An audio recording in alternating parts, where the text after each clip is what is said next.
அன்பின் மாணவர்களே, இன்றைய வகுப்பிலே தரம் 9 பகுதியிலே இருக்கின்ற இலக்கண பகுதியான ஆக்கப்பெயர் தொடர்பாக சற்று நாங்கள் பார்க்கலாம்.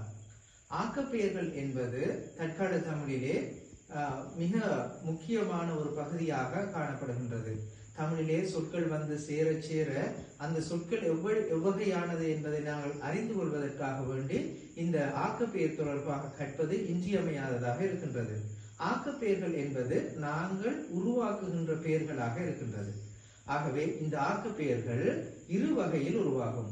ஒன்று, பெயர் சொல்லோடு ஒரு விகுதி வருகின்ற பொழுது ஆக்கப்பெயர் உருவாகிறது. உதாரணமாக, புத்தி என்ற பெயர் சொல்லோடு சாலி என்ற விகுதி சேர்வதன் மூலமாக புத்திசாலி என்ற சொல் உருவாகின்றது. அதே போல தபால் என்ற பெயர் சொல்லோடு காரன் என்ற விகுதி சேர்கின்ற பொழுது தபால்காரன் என்று சொல்லுகின்ற ஆக்கப்பெயர் உருவாகின்றது.